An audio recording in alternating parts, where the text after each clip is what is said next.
Hello students, आज हम करेंगे डबल कॉलम कैश बुक, जिसमें हम कैश और बैंक का कॉलम बनाएंगे। सबसे पहले परफॉर्मा में डेट, पार्टिकुलर्स, रिसीप्ट्स, मतलब अगर हमारे पास कोई कैश आती है तो यहाँ आएगी, क्योंकि रूल वही है, debit what comes in, credit what goes out. और cash column bank, particulars, date, payment, voucher number, LF ledger folio, cash, bank. अब हम इसमें ये देखेंगे कि अगर कैश बैंक में जमा करवाई जाती है तो क्या होगा, कैश कम हो जाएगी और बैंक बैलेंस बढ़ जाएगा। इससे रिलेटेड एंट्रीज जो होती हैं कॉन्ट्रा एंट्रीज होती हैं, जो अब हम अभी सीखेंगे। अगर हमें कैश का बैलेंस दिया था तो हम टू बैलेंस BD करके कैश का लिख देते थे। अगर हमारे पास बैंक बैलेंस भी हमें ऑलरेडी गिवन है तब भी हम क्या करेंगे, टू बैलेंस BD लिखकर और बैंक के कॉलम में वो अमाउंट लिख देंगे, जिसे हम ओपनिंग बैलेंस कहते हैं। बैंक अकाउंट जो है पर्सनल अकाउंट है और जिसका रूल क्या होता है, debit the receiver and credit the giver. पाने वाले को डेबिट और देने वाले को क्रेडिट करते हैं। तो बैंक अगर रिसीवर है तो हम बैंक को डेबिट कर देंगे, और अगर बैंक गिवर है मतलब बैंक से अमाउंट जा रही है तो हम उसे क्या कर देंगे, क्रेडिट कर देंगे। ओपनिंग बैलेंस को हम टू बैलेंस BD से दिखाते हैं। अगर हमें बैंक ओवरड्राफ्ट दिया हुआ है, जैसा कि मैंने आपको पहले भी बताया था, बैंक ओवरड्राफ्ट क्या होता है, ओवरड्राफ्ट जमा राशि से अधिक धनराशि निकालना। हमारे बैंक में जितने पैसे जमा हैं उससे ज़्यादा अगर हम अमाउंट निकालते हैं तो उसे क्या कहते हैं, बैंक ओवरड्राफ्ट कहते हैं। और अगर इसका क्रेडिट बैलेंस है तो हम इसे बाय बैलेंस BD करके बैंक की साइड में दिखा देंगे। जैसे एग्जाम्पल आएगा या कोई क्वेश्चन आएगा, इस कंसेप्ट को मैं आपको क्लियर करवा दूँगी। फिर नेक्स्ट है जो, वो है कॉन्ट्रा एंट्रीज। कॉन्ट्रा एंट्रीज क्या होती हैं, जिसमें कैश और बैंक दोनों खाते प्रभावित होते हैं। दो एंट्रीज जब भी हमारी होंगी तब हमारी क्या होगी, कॉन्ट्रा एंट्री। तब हमें कैश और बैंक दोनों साइड ही एंट्री करनी होगी। इस एंट्री को हम बड़े ध्यान से समझेंगे। कैसे कि कैश डिपॉजिटेड इनटू बैंक, अगर हमने कैश बैंक में जमा करवाई तो क्या एंट्री होगी, बैंक बैलेंस बढ़ जाएगा। तो हम क्या एंट्री करेंगे, bank account debit to cash account. अब देखिए यहाँ जो है दोनों खाते प्रभावित हो रहे हैं, क्या बैंक भी और कैश भी। बैंक क्या है, बढ़ रहा है, तो किस साइड में आएगा, डेबिट में, ये रिसीप्ट साइड में एंट्री हो जाएगी। और कैश जो है वो क्या है, कम हो रही है, तो ये जो है क्रेडिट साइड मतलब पेमेंट साइड में एंट्री हो जाएगी। और कैश विड्रॉन फ्रॉम बैंक, जब हम बैंक से पैसे निकलवाते हैं तब क्या होता है, बैंक कम हो रहा है तो टू बैंक अकाउंट, और कैश आ रही है कम्स इन तो कैश अकाउंट डेबिट। दोनों खाते प्रभावित हो रहे हैं, कौन कौन से, कैश और बैंक। कैश बढ़ रही है इसलिए डेबिट, आ रही है इसलिए डेबिट। बैंक बैलेंस कम हो रहा है इसलिए क्या करेंगे, क्रेडिट, मतलब पेमेंट साइड, और ये रिसीप्ट साइड। तो हमें यही दो बातें ध्यान रखनी है कॉन्ट्रा एंट्री में, बैंक से पैसे निकलवाना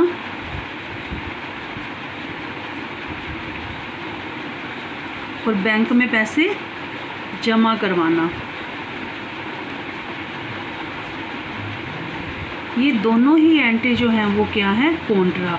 क्यों, क्योंकि इसमें बैंक और कैश दोनों ही खाते प्रभावित होते हैं। फिर इसके बाद है check received from customer.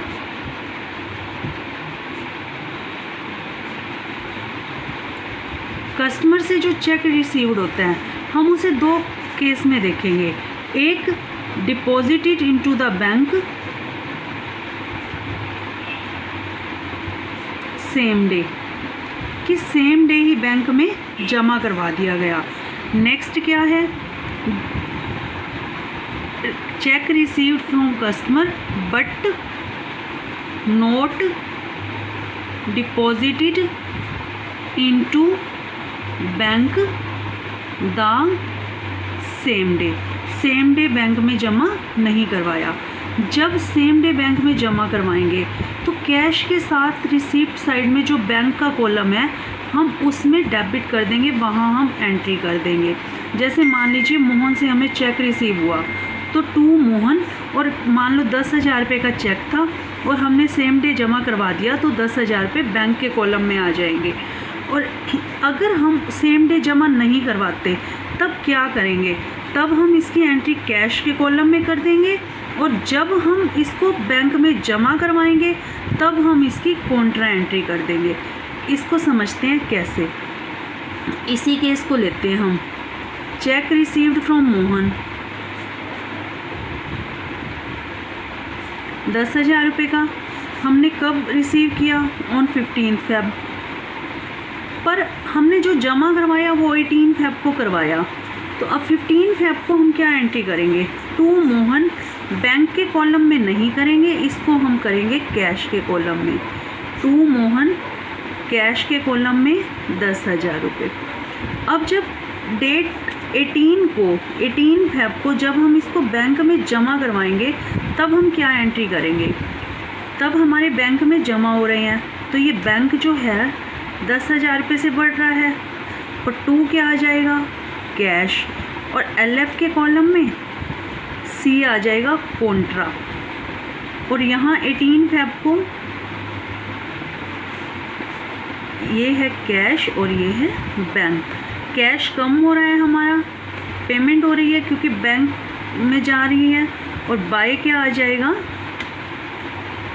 Bank account, कितना, 10,000 रुपये, और क्या आ जाएगा, C कॉन्ट्रा।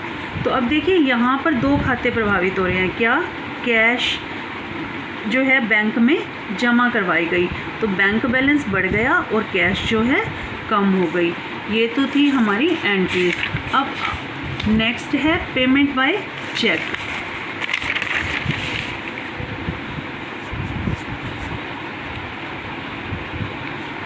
अगर हम कोई पेमेंट चेक से करते हैं तो हम क्या एंट्री करते हैं, अगर हमने कैश से एंट्री की थी, मान लो हमने rent paid rent by cash entry करते थे, तब हम क्या करते थे, बाय रेंट करके कैश कॉलम में यहाँ आ जाती थी हमारी अमाउंट 500।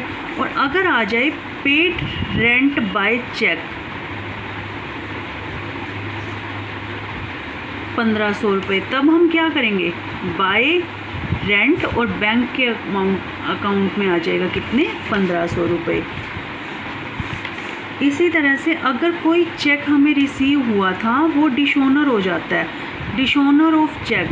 चेक किन कारणों से डिशोनर होता है, बैंक जो है हमने चेक क्या हुआ, कस्टमर से रिसीव किया, बैंक में डिपॉजिट कराया, हो सकता है उसके सिग्नेचर नहीं मिल रहे हों, हो सकता है कस्टमर के अकाउंट में पैसे ना हो, तो चेक जो है डिशोनर हो जाता है। जब हमने चेक रिसीव किया था, मान लो हमने राम कुमार से चेक रिसीव किया था, हमने क्या एंट्री की थी, टू राम कुमार, और बैंक के अकाउंट में 10,000 रुपये, ये बैंक कॉलम है, और कैश कॉलम में हमने कोई एंट्री नहीं की थी क्योंकि अब ये क्योंकि डिशोनर हो गया तो हम इसे बाय राम कुमार करके हम क्या करेंगे, हम बैंक के कॉलम में क्रेडिट कर देंगे इसको। अब बैंक राम कुमार जो है हमारा फिर से डेटर हो गया, हमने उसे फिर से 10,000 रुपये लेने हैं, ये हो गई डिशोनर ऑफ चेक की एंट्री। तो ये तो बच्चों ये थी हमारी एंट्रीज़ जो अब हम बैंक के कॉलम में करेंगे। जैसे जैसे हमारी एंट्रीज़ आती हमारे क्वेश्चंस में आती रहेंगी हमें ये कंसेप्ट क्लियर हो जाएगा, और कुछ अगर नई एंट्री आती है तो मैं वो आपको साथ के साथ समझा दूँगी। थैंक यू बच्चों।